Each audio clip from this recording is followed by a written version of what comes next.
पहले मैंने railway join किया था। सबसे पहले रेलवे? हाँ, पहले रेलवे में। ये MTS इनकम टैक्स में था। हमेशा कहती थी अब क्यों तैयारी करी, ऐसे पढ़ोगी पागल हो जाओगी। एक लोग सो जाते थे, मोबाइल चलाते थे, हमें कि BPSC ऑफिसर बनना है। तो वो रेलवे तो बस एक जरिया था कि प्लेटफॉर्म मिले, तैयारी करने के लिए नहीं थे। तो पापा का भी सपोर्ट है और जो टीचर हमारे हैं उन लोगों का भी। मैं तो देखूंगी सिर्फ लड़के को, लेकिन पापा जो रहेंगे, मम्मी जो रहेंगी, वो तो सब कुछ देखेंगी, तो वो तो बुरा कभी सोच ही नहीं सकते। नमस्कार, मेरा नाम मनोरंजन भारद्वाज है और आप सफर तक न्यूज़ देख रहे हैं। देखिए, इस वक्त हम विक्रम विधानसभा क्षेत्र के अंतर आता है नवतुर प्रखंड, और जहां के दरियापुर पंचायत में है। आप पीठ पीछे एक मकान को देख सकते हैं।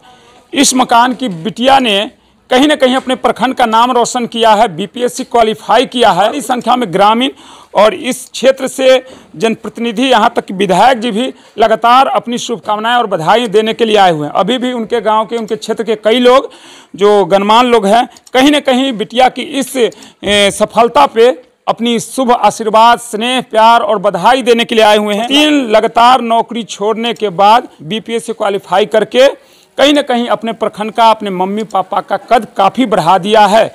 तो आइए हम उनके इस सफलता के पीछे छिपी मेहनत और रहस्य के बारे में जानेंगे, उनके मम्मी पापा से, और ख़ासकर उस बिटिया से भी बात करेंगे। देखिए, इस वक्त हमारे साथ सुमन है और उनके मम्मी पापा हैं। कहीं ना कहीं आज अपने पूरे पंचायत का, समाज का नाम रोशन की है। क्या था इसका थ्योरी पढ़ने का, कैसे उच्च ऊंचाई बुलंदी पे पहुंचा, सारा कुछ इनके द्वारा हम जानेंगे।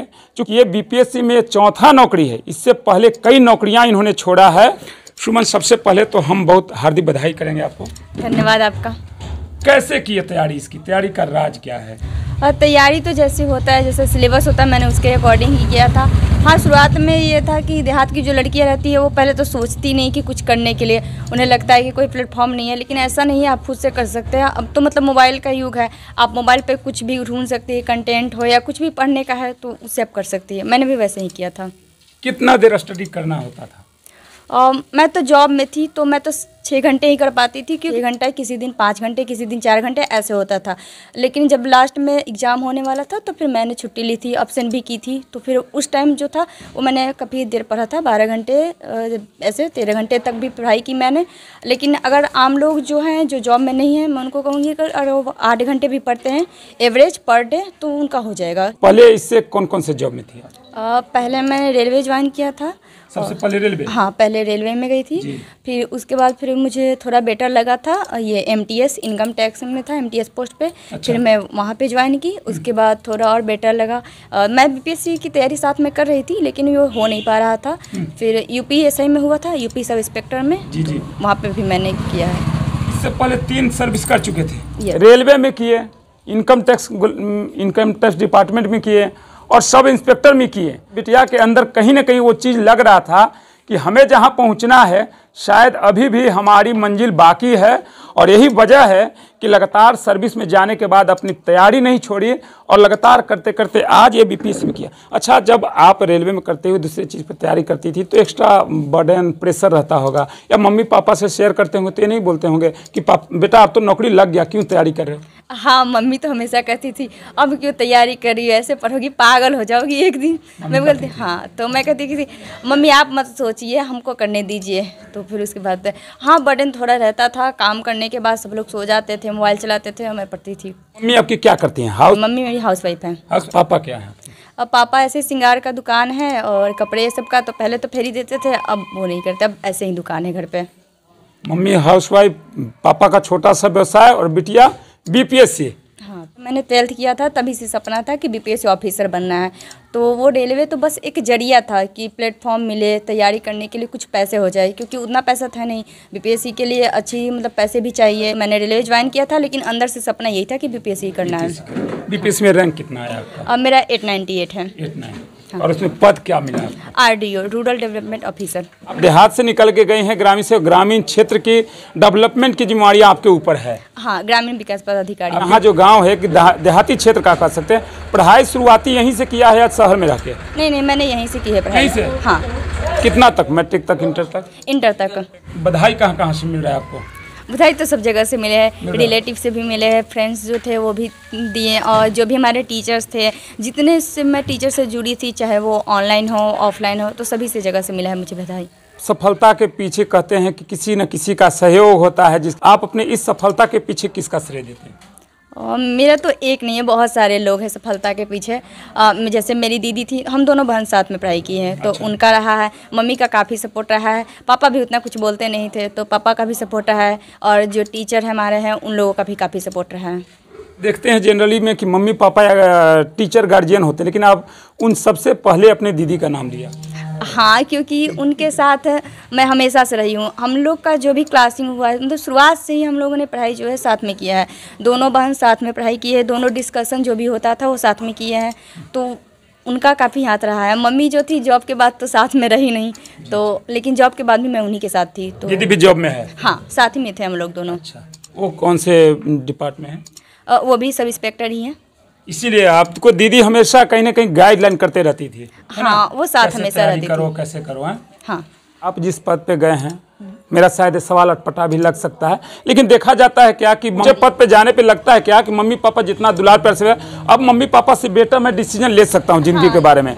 शादी अपने कौम से छोड़ के दूसरे में कर लेना या अपनी मर्जी से कर लेना। मम्मी पापा जहाँ अगर हमारा शादी करना चाहें वहाँ नहीं, मैं पापा खुद डिसीजन ले सकता हूँ। मेरा कुछ ऐसा मानना नहीं है। मेरा खुद का निजी मानना है कि अगर मैं देखूंगी कि कोई भी लड़का, तो मैं अकेले एक देखूंगी, लेकिन अगर मेरे पेरेंट्स देखेंगे तो मेरे पेरेंट्स ही देखेंगे, उनके बाद रिलेटिव भी देखेंगे। मैं तो देखूंगी सिर्फ लड़के को, लेकिन पापा जो रहेंगे, मम्मी जो रहेंगी, वो तो सब कुछ देखेंगी। तो वो तो बुरा कभी सोच ही नहीं सकते हैं। जो जीवन मतलब बचपन से इतना पाल पोस कर बड़ा की है, जिन्हें मुझे मेरे बारे में सब कुछ पता है। मतलब मैं जितना अपने बारे में नहीं जानती हूँ उतना जानते हैं, तो वो मेरे लिए खराब तो चुन नहीं सकते। तो मैं तो हमेशा उन्हीं की पसंद से करूँगी, मम्मी पापा के ना। हाँ। क्योंकि आजकल के युवकों को लगता है कि शायद मम्मी पापा पता नहीं हमारे लिए जो भी अच्छा किए हैं, लेकिन जब हम ऊंचे पद पे चल जाएं तो अब उनसे हम ज़्यादा काबिलियत रखते हैं अपने आप में। हाँ, वो उनकी सोच होगी, लेकिन मेरी ये सोच नहीं है। सोच है? नहीं, मेरी ये सोच नहीं है। मम्मी पापा को वही प्यार मिलेगा जो आप इस जॉब में जाने से पहले मिलता रहा?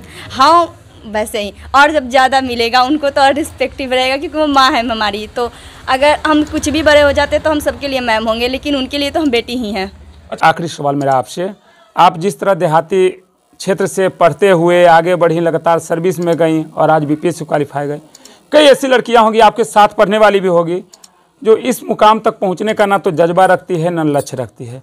तो ये तैयारी का मूल मंत्र हम चाहते हैं शेयर करें उन लड़कियों के लिए जो कहीं कि ये समझ के हिम्मत हार जाती है कि हमारे मम्मी पापा आर्थिक रूप से कमज़ोर हैं, किसान हैं, मैं तो इतना बड़ा ऊंचा पद पे नहीं जा सकती हूँ।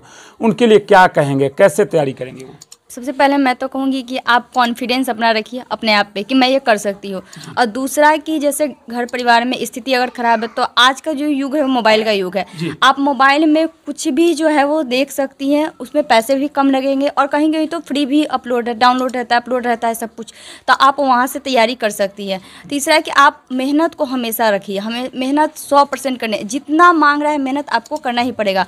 अगर आपको सक्सेस होना है तो वो तो करना पड़ेगा। और गाँव की लड़कियों को मैं ये भी कहूँगी कि जैसे अगर घर पे प्रेशर आ रहा है आपको शादी के लिए, तो ऐसा नहीं है, आप मना कर सकती है, बस वो आप में वो होना चाहिए, जरूर आप में वो बात होनी चाहिए कि आपके पेरेंट्स लोग झुक जाएं, वो कहें कि नहीं मेरी बेटी पढ़ने वाली है, हम नहीं कर सकते हैं, इस पे ज़बरदस्ती नहीं ला सकते हैं।